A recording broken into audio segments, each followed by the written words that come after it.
Is the Biden administration trying to find new ways to monitor the American people? This CNN report has gone under the radar, but here's the headline. Biden team may partner with private firms to monitor extremist chatter online. So what's exactly extremist is my question. Here to help us understand this is Kash Patel, former chief of staff at the Department of Defense under President Trump. Sir, good to have you on. Hey, thanks so much for having me on. Of course, here's a little more of what the Biden administration reportedly is thinking about. Federal authorities can only browse through unprotected information on social media sites like Twitter and Facebook. A source familiar with the effort said it is not about decrypting data, but rather using outside entities who can legally access these private groups. My question is, what exactly is extremist in this country at this point, according to the Biden administration?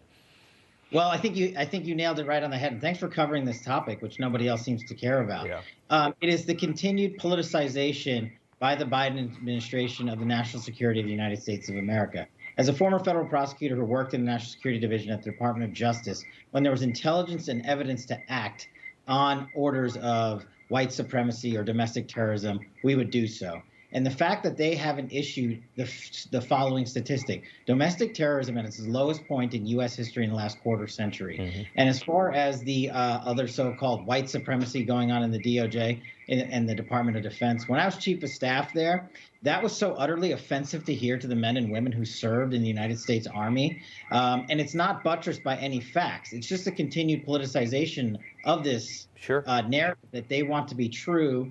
And now they're going to farm it out to other corporations who can make money off American taxpayers. We saw what happened the last time they did that with Russiagate. Absolutely. I couldn't agree more. You know, the CNN report keyed in on what it calls right-wing extremist groups, which is all CNN talks about right now, by the way. This is the biggest story ever for them. In my opinion, this is being so over-exaggerated and exploited for political reasons. I mean, here's a video of the riots we saw on January 6th, which of course we condemn.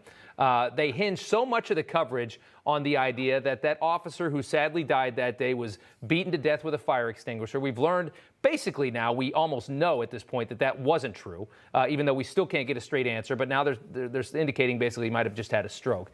So you had a whole bunch of people smash their way. They were ticked off. They went way too far. They went inside, and most of them just took pictures and ran around like idiots.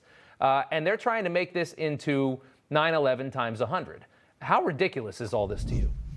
Well, it's absurd, and I'll give you a perfect example from January 6th that highlights how absurd it is and it's a further politicization of the intelligence community.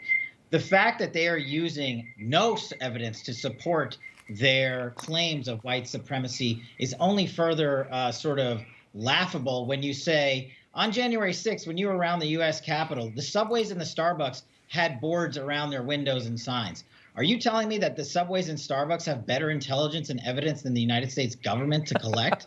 No, that's ridiculous. The FBI had a report specifically pointing to a very specific target that Chris Wray chose not to distribute to the U.S. government and the public media, so it could later be used as this narrative that they continue to spin. And thankfully, you're calling it out finally for what it is, because if you just have to look at the indictments that were issued in this case, 400 people arrested, 398 of them had absolutely nothing to do with Trump or pro-Trump organizations. Those are the facts in the media indictments that are public.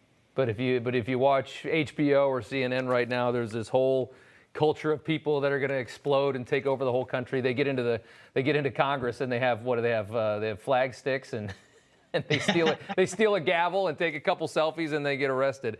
Boy, they almost took over the whole country, didn't they? Kash Patel, former chief of staff at the Department of Defense under President Trump. Sir, thank you so much for the time. Thanks for having me. All right. Hi, Emma Reckenberg here. If you like this video, there's a whole lot more to see on Newsmax TV. You can watch for free right here on our YouTube live stream and be the first one here each time our experts break down real news. Just hit that subscribe button, ring the bell icon, and stay with us on America's fastest growing cable news channel, Newsmax TV.